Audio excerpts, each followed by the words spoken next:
হাসিনার শাসনামল বাংলাদেশের ইতিহাসের জঘন্যতম অধ্যায় হয়ে থাকবে।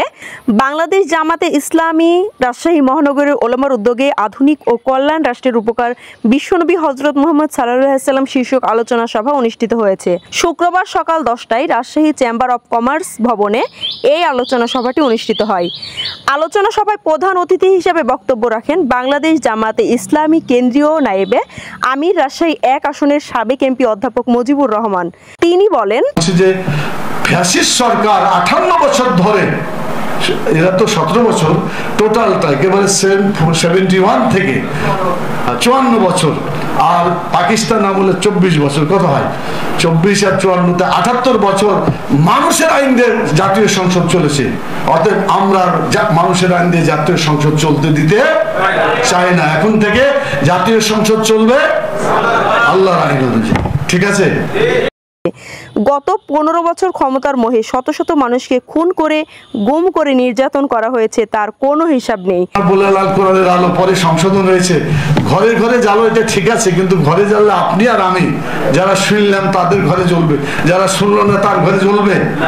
জাতীয় সংসদে কোরআনের আলো জ্বাললে পারে টেকনাফ থেকে তেতুলিয়া পর্যন্ত প্রত্যেক বাড়িতে কোরআনের আলো জ্বলবে ইনশাআল্লাহ। বাংলাদেশের মানুষ কিন্তু একটা নতুন পথ আবিষ্কার করেছে, বলছে যে এইটাকেও দেখেছি ওইটাকেও দেখেছি, দেখি নাই কাকে? ইসলামকে দেখি নাই। আপনার জিনিসটাকে সংকুচিত করার দরকার নাই। আমি স্লোগানটাকে একটু মজবুত করতে চাই, বড় করতে চাই। সকল আদর্শ দেখা শেষ, এখন হবে ইসলামের বাংলাদেশ। আপনি যদি জামাত ইসলামের বাংলাদেশ বলেন, অন্য ভাইয়ের দলে যারা ইসলাম করে তারা তো এখানে আসতে পারবে না। আমরা তো ইসলামের জন্য কাজ করছি, জামাত ইসলামের জন্য তো আমরা কাজ করছি না। জামাত ইসলামী আমাদেরকে পথটা দেখাইছে, সেজন্য এখানে জামাত ইসলামীতে এসেছি। জামাত ইসলামের চাইতে যদি আরো ভালো দল থাকে সেখানে আমরা যাব। আমরা ইসলামের জন্য কাজ করি, জামাতের জন্য কাজ করি না।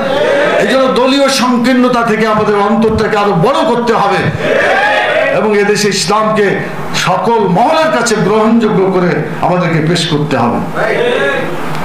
তিনি আরো বলেন, আধুনিক ও কল্যাণ রাষ্ট্র গঠনের পূর্বশর্ত হলো সৎ নেতৃত্ব প্রতিষ্ঠা করা। আল্লাহর রাসূল সাল্লাল্লাহু আলাইহি ওয়াসাল্লাম সেই নেতৃত্বের প্রতীক, তার সুমহান আদর্শই আমাদের পথ নির্দেশিকা। Shakil Akhtar, Asian television, Rajshahi.